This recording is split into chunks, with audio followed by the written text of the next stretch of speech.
Did you know the Germans finally discovered a weapon too horrifying for use during the Great War?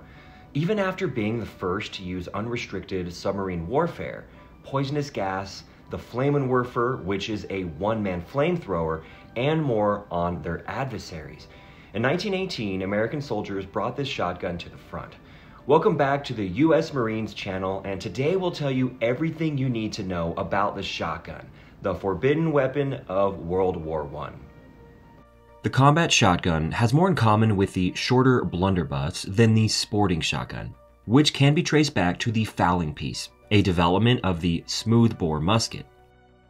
The blunderbuss, which the Dutch created in the 16th century, was used in battle through the 18th century by the British, Austrian, and Spanish, including the Escopeteros Voluntarios de Cádiz, founded in 1804, or the Campa de Escopeteros de las Salinas, among others, and Prussian regiments, as well as in American colonies. Then the American military started loading smaller lead shots, or buckshot, and larger bullets. A combination is known as buck and ball, as the use of blunderbusses fell. At the Battle of New Orleans in 1814, the American side extensively used the buck and ball load, contributing to the difference in casualty rates between the American and British forces. This loading increased the likelihood of hitting the enemy, which would remove wounded soldiers from a conflict. This load's drawback was that buckshot did not inflict as serious wounds at greater distances. According to contemporary accounts, many British casualties recovered quickly because buckshot rather than a ball had hit them. Militias frequently employed fowling pieces, as seen, for instance, during the Texas Revolution. Buck and ball, however, functioned just as well or even better in standard or rifled muskets. Both sides of the American Civil War employed buck and ball loads, frequently by cavalry units. While riot shotguns quickly became popular with civilian police units after the repeating pump-action shotguns were developed in the 1890s and used by the US Marines in the Philippine uprisings and General Blackjack Pershing's pursuit of Pancho Villa. The modern concept of the combat shotgun was fully developed by the American Expeditionary Forces during World War I. The short-barreled pump-action shotgun, known as the trench gun, had a bayonet and was loaded with 6 rounds of antimony-hardened .00 buckshot. The M1897 and M1912 both had the capability of being slam-fired. However, because these weapons lacked a trigger disconnector, it was possible to jam them in the heat of battle if the trigger was accidentally short-stroked. Captain John Pershing engaged in combat with the Jura-Matados, fanatical Islamic Moro swordsmen who sought martyrdom by killing their foes, during the Philippine insurrection in 1900. Even the Springfield rifle didn't always succeed in stopping their self-destructive attacks, not even with the Army Colt 38. The Model 97 riot gun, a pump-action shotgun, typically provided the Juro-Mentados with their desired martyrdom in such close-quarters combat. General John Blackjack Pershing, then in charge of the American Expeditionary Force in France, recognized the value of close-quarters combat and recalled the Juro-Mentados. He commissioned the Winchester Repeating Arms Company and the Ordnance Department to alter the Winchester Model 1897 shotgun. A pump-action 12-gauge shotgun with a 20-inch barrel, a sling swivel, and a bayonet adapter with a perforated metal heat shield over the barrel eventually became known as the Model 97 trench gun.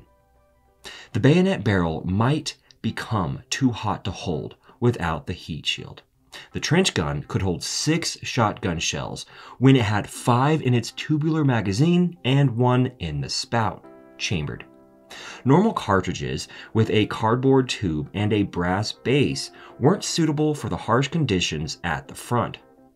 All brass cartridges were given out because wet cardboard swelled up and jammed.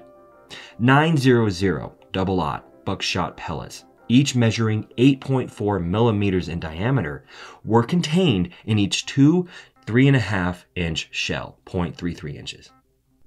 There was also a slam fire mode on the Winchester shotgun. With a typical pump-action shotgun, the shooter pulls back on the pump, the sliding forearm handle, and presses the pump forward to eject any spent cartridges and chamber a shell. Pulling the trigger at that point allows you to fire the shotgun. The trench gun could be made to fire by pumping while holding down the trigger. A trained soldier could kill 6 unarmored targets in less than 2 seconds with 6 shotgun blasts. He had 32 more shells in a canvas pouch, but he also had his bayonet in case he couldn't reload. Only 50 trench guns were available for each division by June 1918, but they were still used to devastating effect. Using the slamfire mode, soldiers armed with Model 97 trench guns could quickly clear an enemy trench when they jumped into it. In the cramped confines of the trench, the relatively short barrel length allowed them to swing swiftly in each direction. Anyone in the way was quickly destroyed by 54 8.4 millimeter buckshot balls with an effective range of up to 50 yards. Such firepower, limited to close quarters combat, had a higher hit probability than any automatic weapon on the market. As a result, trench brooms or trench sweepers are the names given to them. The opposition did not well receive the trench broom. German officials complained that the Model 97 trench gun was prohibited under the 1907 Hague Convention, respecting the laws and customs of land warfare because it is especially forbidden to employ arms, projections, or materials calculated to cause unnecessary suffering. After the Americans rejected this, the German High Command threatened to execute any soldier who possessed a trench gun or even just a few trench gun shells. General Pershing replied to that moving forward, anyone found using a flamethrower or a bayonet with saw blades would be lined up and shot. No American or German POWs were executed in such circumstances, as far as is known. There are numerous accounts of an American soldier liberating a German-held French village by himself on September 27, 1918. According to legend, Sergeant Fred Lloyd patiently advanced through the community while pumping and firing his trench gun to dispatch 30 German soldiers before finally collapsing from exhaustion. The wording in many of the references is the same. This will continue to be a dubious sidebar until supporting sources are located. The great thing was the shorter shotgun could be quickly turned and fired in both directions along the trench axis when fighting in a trench. The German government issued a diplomatic protest in response to the shotguns, claiming that they caused excessive injury and that any soldiers found possessing them would be put to death. The U.S. government denied the allegations and threatened to take legal action if any U.S. soldiers were executed for carrying a shotgun.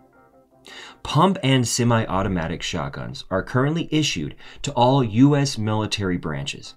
In addition, shotguns have been used in subsequent conflicts by French, British, Australian, and New Zealand forces, and numerous guerrillas and insurgents throughout the sub-Saharan African, Latin, South American, and Southeast Asian areas.